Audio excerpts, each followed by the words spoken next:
Salam, hər vaxtınız xeyir olsun. Kanalıma xoş gəlmisiniz. Cəlil Şirəliyevin test toplusu suallara qaldığımız yerdən davam edirik. Sual 41. Doğru olmayan fikri müəyyən edin.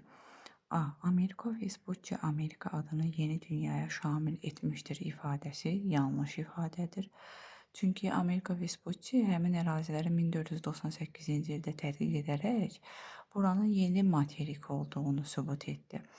Buna görə də Alman kartoqrafi Martin Waldseemüller isə Amerika Vespucci'nin adını Amerika olaraq yeni dünyaya şamil edib. Yəni Amerika Vespucci yox, Martin Waldseemüller Amerika adını yeni dünyaya şamil edib. Ona görə 41-ci cavabı A variantıdır. Digərlərinə də baxaq. B. Humboldt Cənubi Amerikada daxili və sahil boyu ərazilərin iqlim şəraitində olan fərqləri göstərmişdir. Bəli. Yerin kürə formasında olması fikrini ilk dəfə Pifaqor söyləyib. Bəli. Fales yerin nəhəng okean üzərində üzən ağac parçasına bənzətmişdir. Bəli.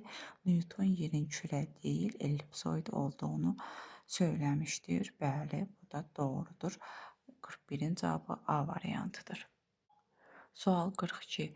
Doğru olmayan fikri müəyyən edin. Semyanov, Tianshanski, Perjivasky Asiya qitəsini öyrənmişlər. Bəli. B. Strabon 17 cildlik coğrafiya əsərində Qafqaz Albaniyası haqqında məlumat vermişdir. Doğrudur. C. Əl-İstəxri, Əl-Biruni, İbn Məsudi, İbn Xaldun Orta əsrlər dövrünün ərəb səyyahlarıdır ifadəsi yanlışdır. Niyə görə? Əl-İstəxri, İbn Məsudi, İbn Xaldun bəli, orta əsrlər dövrünün ərəb səyyahlarıdır. Lakin Əl-Biruni türk səyyahı olub, ərəb səyyahı olmayıb. Ona görə C variantı doğru olmayan fikirdir. Deyə baxaq, güman edilir ki, Xristofor Kolumdan əvvəl Erikson Amerika qitəsinə səyahət edib. Bəli. Y. Orta əsrlər dövründə Nəsrəddin Tusi yerin ölçülərini hesablamış. Bakuvi yerin iqlimlərə bölmüş, coğrafi adlarının təsvirini vermişdir. Bəli. 42-nin cavabı C variantıdır. Sual 43. Ümumdünya Hava Xidməti mərkəzlərinin yerləşdiyi ölkələrə aid olan xüsusiyyətləri müəyyən edin. Deməli, Ümumdünya Hava Xidməti mərkəzləri yerləşir Rusiyada, Avstraliyada, bir də ABŞ-da. Gəlin indi həmin 3 ölkəyə aid olan ortaq fikri seçək. A. Monarxiya idarə etmə quruluşuna malik ölkələrdir. Deməli, Avstraliya formal monarxiyadır, lakin Rusiya və ABŞ respublikadır. Ona görə A variantı doğru cavab deyil. B-yə baxırıq. G20 ölkələri qrupuna aid ölkələr deyil ifadəsi yanlışdır. Çünki hər üç ölkədə G20-yə daxildir. Yəni həm Rusiya, həm Avstraliya, həm də ABŞ G20 ölkələr qrupuna daxildir. C-yə baxırıq. Federativ ərazi quruluşuna malik ölkələrdir. Bəli, hər üçü də həm Rusiya, həm Avstraliya, həm də ABŞ federativ ərazi quruluşuna malikdir. 43-cü cavabı C variantıdır. Digərlərinə də baxaq. Filiz faydalı qazıntılara rast gəlinmir ifadəsi yanlışdır. Çünki hər üç ölkədə də filiz faydalı qazıntılara rast gəlinir. Y. Ərazilərində cavan dağlara rast gəlinmir ifadəsi də yanlış ifadədir. Çünki Avstraliyada bəli cavan dağlara rast gəlinmir, amma digər iki ölkədə həm Rusiyada, həm də ABŞ-da cavan dağlara rast gəlinir. Ona görə yeni də götürmürük. 43-də cavab C variantıdır. Sual 44. Amerikada və Avropada insan coğrafiyası adlanır. Təbii ki, bu iqtisadi coğrafiyadır. Həm Amerikada, həm Avropada insan coğrafiyasını iqtisadi coğrafiya adlandırırlar. Yəni 44-cü cavab C variantıdır. Sual 45. Bir qrup müəllim və tələbələr ekspedisiya təşkil edərək Qusarçayın orta axınlarına getmək istəyirdilər. Öncə onlar Azərbaycanın ümumi coğrafi xəritəsində Qusarçayın orta axınlarındakı relyef vahidlərini və onun keçdiyi yaşayış məntəqələrini, ora gedən yolu təhlil etdilər. Onlar coğrafi tədqiqat metodunun hansından istifadə etdilər? Deməli, xəritədən məlumat alınıbsa, təhlil olunubsa, deməli biz kartoqrafik tədqiqat metodundan istifadə etmişik. Kartoqrafik tədqiqat metodu coğrafi tədqiqatlar zamanı müxtəlif məzmunlu xəritələrin öyrənilməsinə və təhlilinə əsaslanırdı. Həmin bu müəllim və tələbələr də xəritədən məlumat əldə ediblər, təhlil ediblər. Yəni kartoqrafik tədqiqat metodundan istifadə ediblər. 45-in cavabı D variantıdır. 46-cı suala baxırıq. Azərbaycanın fiziki coğrafiyasını öyrənmiş coğrafiyaşünasları seçin. 1. Hadi Əliyev. Hadi Əliyev iqtisadi coğrafiyanı öyrənib. Əbdülrəhim Hacızadə də həmçinin iqtisadi coğrafiyanı öyrənib. Salih Rüstamov, bəli, fiziki coğrafiyanı öyrənib. Ənvər Şıxlinski də həmçinin fiziki coğrafiyanı öyrənib. Asəf Nadirov iqtisadi coğrafiyanı öyrənib. Yəni 3 və 4 bizim doğru cavabımızdır. 46-nın cavabı B variantıdır. Sual 47. Bakı Dövlət Universiteti Coğrafiya Fakültəsinin bir qrup tələbə və müəllimi tədqiqat məqsədi ilə 10 günlük səfərə çıxmağı planlaşdırdılar. Onlar öncə Böyük Qafqaz, yoxsa Kiçik Qafqaz dağlarına getməyi müzakirə etdilər. Bu ərazilərin oxşar və fərqli cəhətlərini müəyyən edərək Böyük Qafqaz dağlarının şimal-şərq yamacına getməyi qərarı aldılar.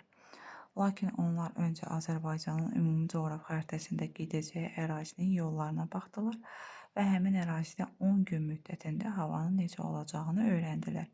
Bu müddətdə ərazinin relyefini və geoloji quruluşunu öyrəndilər.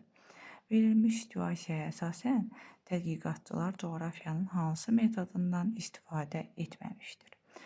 Deməli, xəritədən məlumat alıblar, Azərbaycanın ümumi coğrafi xəritəsindən məlumat alıblar. Deməli, kartoqrafikdən istifadə ediblər.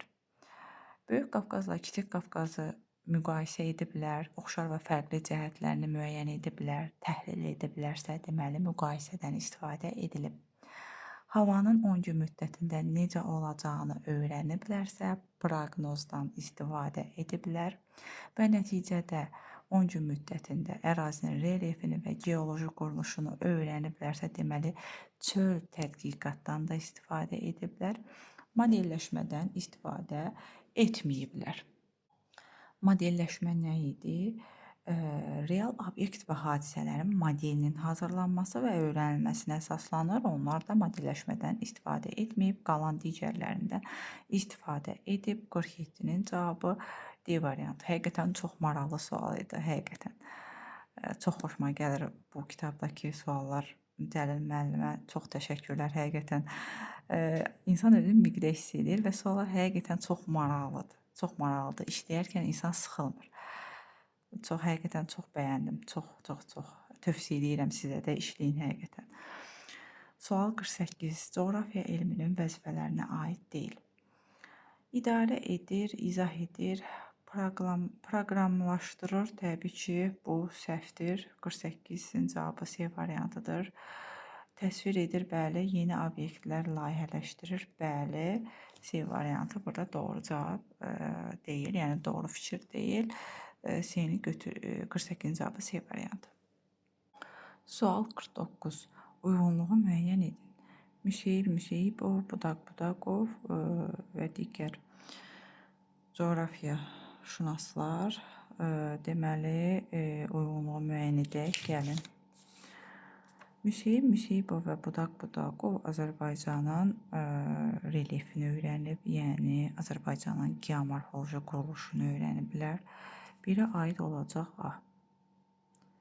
2. Həsən Əliyev və Məmməd Salayev Azərbaycanın torpaq örtüyünü tədqiq ediblər. 2 aid olacaq D. Sonra Hadi Əliyev və Asəf Nadirov da iqtisadi coğrafiyanı öyrəniblər. Yəni 3-ə də aid olacaq C. 1A, 2D, 3C. Doğru cavab A variantı. Sual 50. Uyğunluğu müəyyən edin. 1.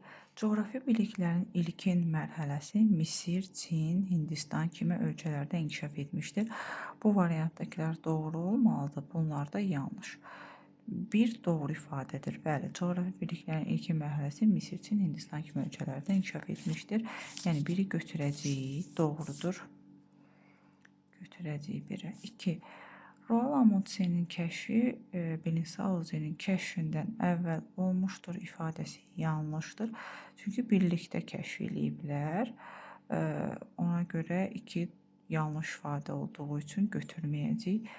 Bakuvi yerin fırlanmasını və ölçülərini müəyyən etmiş, coğrafi məntəqələrin koordinatlarını vermişdir ifadəsi də təbii ki, yanlışdır.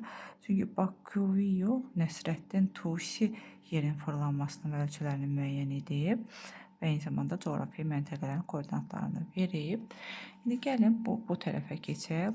Buradakı ifadələr də yanlış olmalıdır. Yəni doğru olsa seçməyəcəyik, yanlış olmalıdır. Bakıxanov kainatın sirləri coğrafi əsərini Amerikanın kəşf edilməsinə həsr etmişdir ifadəsi yanlış ifadə olduğu üçün götürəcəyik. Niyə yanlışdır? Çünki Amerikaya həsr eləməyib. Deməli kainatın heliosentrik sistemi haqqında həmin əsəri yazıb. Amerikaya yox. Amerikanın kəşf edilməsinə dair yox. Kainatın heliosentrik sistemi haqqında. Heliosentrik sistem nə idi? Günəş mərkəzdə, yer və digər planetlər Günəşin ətrafında dövr edirdi. Və Bakıxanov da bunu kainatın sirləri əsərini həsr edib həmin sistemə. 5-ə baxırıq. Tarixi İpək yolunu 2 dəfə Marco Polo kəşf etmişdir ifadəsi təbii ki, yanlış ifadədir. 5-i də götürəcəyik. 6. Qafqaz Albaniyası, Kür və Araz çayları haqqında 2 dəfə Strabonun coğrafiya əsərində məlumat verilmişdir ifadəsi doğru ifadədir. Yanlış olmadığı üçün biz bunu götürməyəcəyik. Yəni buradakı ifadələr yanlış olmalı idi.